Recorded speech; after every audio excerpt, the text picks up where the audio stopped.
Dear learners, आज हम एक बहुत इंटरेस्टिंग जर्नी शुरू करने जा रहे हैं जिसमें हम 3 मेजर मूवमेंट समझेंगे। British new wave cinema, Indian new wave cinema और पीरियड सिनेमा। इन सब अपने अपने देश के सिनेमा को नई पहचान दी। रियलिज्म, समाज की आवाज़ और ह्यूमन स्ट्रगल को सेंटर में रखा गया। इटालियन नियो रियलिस्टिक सिनेमा, जो हमने पिछले लेक्चर में बात करी, इस विजुअल में आप देख सकते हैं कि कैमरामैन, डायरेक्टर और एक्टर दिखाई दे रहा है, जो दर्शाता है कि नियो रियलिस्टिक सिनेमा आम लोगों की ज़िंदगी की कहानियों को दिखाने के लिए बनाया गया था। यहाँ बड़े स्टूडियो सेट्स या ग्लैमर नहीं बल्कि सच्चाई और सिंप्लिसिटी नज़र आती है, जैसे एवरीडे स्ट्रगल्स, इमोशंस और मानवता की वार्मथ। इसका मूल संदेश यही था, cinema belongs to the people. Even today दुनिया भर के फिल्म मेकर्स इन मूवमेंट से प्रेरणा लेते हैं। Independent cinema, low budget story telling और हैंडहेल्ड कैमरा वर्क, इन सब की जड़ें इन्हीं ट्रेडिशंस में हैं। डायरेक्टर्स जैसे रिचर्ड लिंकलेटर, बैरी जेनकिंस, अनुराग कश्यप और रितेश बात्रा ने दिखाया कि सिनेमा का जो असली सौंदर्य है वो सादगी और ईमानदारी में छिपा है।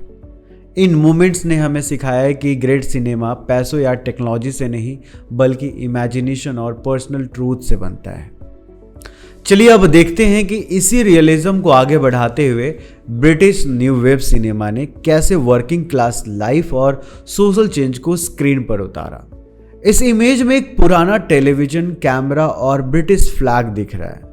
ये प्रतीक है उस दौर का जब ब्रिटेन में सिनेमा रियलिज्म की तरफ मुड़ा। ब्रिटिश न्यू वेव का विकास लेट 1950s और अर्ली 1960s में हुआ। ये मूवमेंट इटालियन न्यू रियलिज्म और ब्रिटेन के पोस्ट वॉर सोशल चेंजेस से डीपली इन्फ्लुएंस्ड था। फिल्म मेकर्स ने वर्किंग क्लास की जिंदगी, उनके ड्रीम्स और फ्रस्ट्रेशन को सेंटर में रखा, जिसमें ऑर्डिनरी डोमेस्टिक लाइफ को बिना किसी ग्लैमर के पोर्ट्रे किया गया। फिल्म मेकर्स ने रियल लोकेशंस जैसे स्ट्रीट्स, पब्स, फैक्ट्रीज और मॉडेस्ट होम्स को शूटिंग स्पॉट्स बनाया ताकि दर्शक खुद को कहानी का हिस्सा महसूस करे। थीम्स जैसे क्लास कॉन्फ्लिक्ट, अनएम्प्लॉयमेंट और फैमिली टेंशन को एक्सप्लोर किया गया। इस मूवमेंट की एक खास पहचान थी kitchen sink realism. Examples and impact on cinema. इस मूवमेंट की कुछ प्रमुख फिल्में थी। Saturday night and Sunday morning, directed by Karel Reisz, जिसमें वर्किंग क्लास रिबेलियन को दिखाया गया।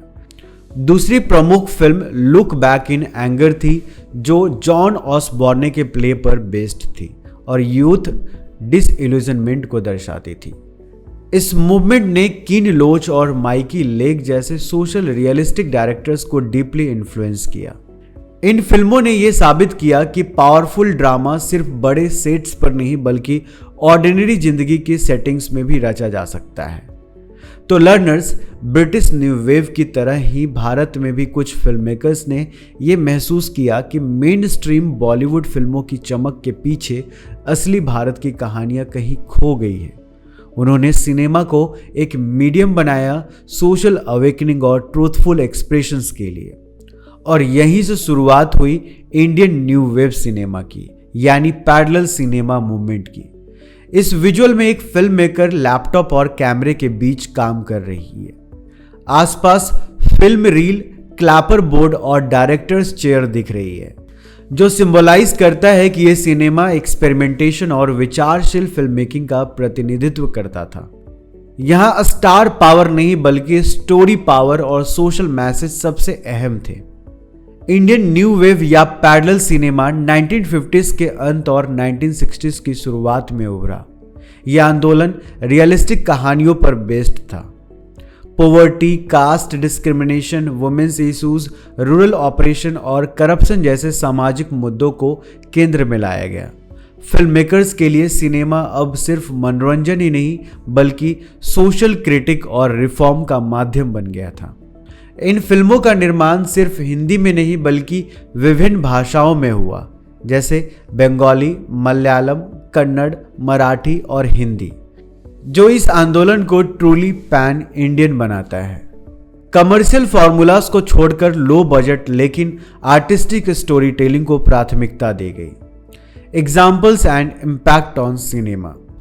इस मूवमेंट का सबसे बड़ा एग्जाम्पल है पाथेर पंचाली, जिसे सत्यजीत राय ने बनाया। इस फिल्म ने रूरल बंगाल की गरीबी और मानव संघर्ष को गहराई से चित्रित किया। इसके बाद मृणाल सेन की भुवन शो में, श्याम बेनेगल की अंकुर और अदूर गोपालकृष्णन की एलिपाथ्याम जैसे फिल्मों ने पैरेलल सिनेमा को मजबूती दी। इस आंदोलन ने main stream song dance culture को चैलेंज किया। अब एक नया स्पेस बना मीनिंगफुल और सोशली कॉन्शियस सिनेमा के लिए। इन फिल्मों को इंटरनेशनल रिकॉग्निशन भी मिली और आज भी इंडिपेंडेंट फिल्म मेकर्स इस लेगेसी को आगे बढ़ा रहे हैं। तो लर्नर्स, जहां इंडियन न्यू वेव ने समाज की सच्चाई को दिखाया, वहीं कुछ फिल्म मेकर्स ने इतिहास को फिर से जीवंत किया ताकि दर्शक सिर्फ अतीत को देखे नहीं बल्कि उसे महसूस करें। इसी अप्रोच को कहा गया पीरियड सिनेमा। इस विजुअल में एक राजा की छवि, फिल्म रील, ओपन बुक और कैमरा दिख रहा है। ये सिंबलाइज करता है कि पीरियड सिनेमा कहानी नहीं बल्कि इतिहास का रिकंस्ट्रक्शन है। यहाँ बुक ज्ञान का प्रतीक है, मैग्नीफाइंग ग्लास रिसर्च का और कैमरा इमेजिनेशन का। यानी फिल्म मेकर्स इतिहास को ऑथेंटिसिटी और क्रिएटिविटी दोनों से जोड़ता है। पीरियड सिनेमा उन फिल्मों को कहा जाता है जो किसी हिस्टोरिकल एरा में सेट होती थी, जहां हर डिटेल जैसे कॉस्ट्यूम्स, आर्किटेक्चर, कस्टम्स और लैंग्वेज रिसर्च पर बेस्ड होती थी। ये मूवमेंट हिस्टोरिकल एक्यूरेसी को प्रिजर्व करते हुए ग्रैंड विजुअल्स और एपिक स्टोरी टेलिंग के जरिए एक शानदार सिनेमैटिक एक्सपीरियंसेस तैयार करता है। लेकिन ध्यान रहे, ये फिल्में सिर्फ इतिहास ही नहीं दिखाती बल्कि कंटेम्प्रेरी इश्यूज को पास्ट सेटिंग्स के जरिए रिफ्लेक्ट भी करती है। यानी अतीत की कहानियां आज के समाज पर भी कमेंट करती है। Examples and impact on cinema.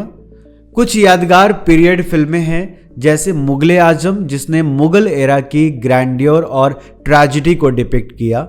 लगान, जिसने ब्रिटिश रूल के दौरान रेसिस्टेंस और यूनिटी को हाईलाइट किया। और इंटरनेशनल सिनेमा में ग्लैडिएटर, प्राइड एंड प्रेजुडिस, जिन्होंने रिच हिस्टोरिकल डिटेल के साथ पुरानी सभ्यताओं को पर्दे पर जिंदा किया। इन फिल्मों ने दर्शक को अपने इतिहास और विरासत और पहचान से जोड़ा। पीरियड सिनेमा ने एंटरटेनमेंट के साथ कल्चरल एजुकेशन भी दी, जहां दर्शक स्पेक्टिकल के साथ साथ हेरिटेज का सम्मान करना भी सीखते हैं।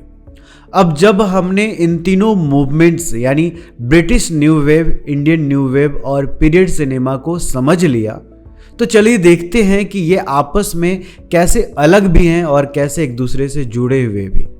ये विजुअल 3 प्रतीक दिखाता है। कैमरा, स्क्रॉल और मैग्नीफाइंग 3 आंदोलनों का लीड करते हैं। इंडियन न्यू वेव का रियलिस्टिक, पीरियड सिनेमा का हिस्ट्री और ब्रिटिश न्यू वेव का सोशल पर्सपेक्टिव। तीनों का एक ही लक्ष्य था, सिनेमा को मीनिंगफुल बनाना। ब्रिटिश और इंडियन न्यू वेव दोनों रियलिज्म पर बेस्ड थे, जहां कॉमन मैन, क्लास कॉन्फ्लिक्ट और सोशल चेंज सेंट्रल थीम्स बने।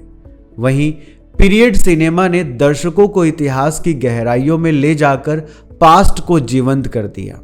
तीनों मोमेंट्स में ऑथेंटिसिटी ही कॉमन थ्रेड रही, कभी जिंदगियों में, कभी समस्याओं में, तो कभी इतिहास में। और अंत में सिनेमा एक मिरर बन गया, जो या तो समाज की सच्चाई दिखाता है या फिर अतीत और वर्तमान के बीच एक ब्रिज बनाता है। लर्नर्स, जब हम आज की फिल्मों को देखते हैं, चाहे वो अनुराग कश्यप की गैंग्स ऑफ वासेपुर हो या संजय लीला भंसाली की बाजीराव मस्तानी, तो लगता है कि यह सिर्फ एंटरटेनमेंट नहीं बल्कि एक इवोल्यूशन है जो अपने अतीत से जुड़ा है। इस इमेज में आप देख रहे हैं क्रिएटिव टीम, कोई मेगाफोन पकड़े है, कोई कैमरा संभाले हुए है और बीच में रखे रील्स और पॉपकॉर्न ऑडियंस कल्चर को दर्शा रहे हैं। यह बताता है कि सिनेमा सिर्फ डायरेक्टर या एक्टर की कला नहीं बल्कि टीम वर्क, विजन और ऑडियंस के अनुभव का संगम है। रियलिज्म, सोशल क्रिटिक और हिस्टोरिकल स्टोरी टेलिंग आज भी फिल्म मेकर्स की सबसे मजबूत जड़ें हैं और मॉडर्न फिल्म मेकिंग में कंटिन्यू है। मॉडर्न फिल्म मेकर्स जैसे अनुराग कश्यप, दिबाकर बनर्जी, सुजीत सरकार ने रियलिज्म और रीजनल डाइवर्सिटी को एम्ब्रेस किया। इनकी फिल्म्स पॉलिश्ड नहीं रियल लगती है, जैसे वो कहानी हमारे आसपास ही घट रही हो।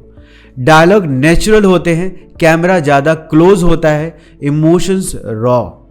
दूसरी ओर संजय लीला भंसाली और आशुतोष गोवारिकर जैसे डायरेक्टर्स ने हिस्टोरिकल और पीरियड ग्रैंडियर को जीवंत किया, जहां कॉस्ट्यूम्स, आर्किटेक्चर और डायलेक्ट्स इतने ऑथेंटिक हैं कि हम खुद को उस समय का हिस्सा महसूस करने लगते हैं।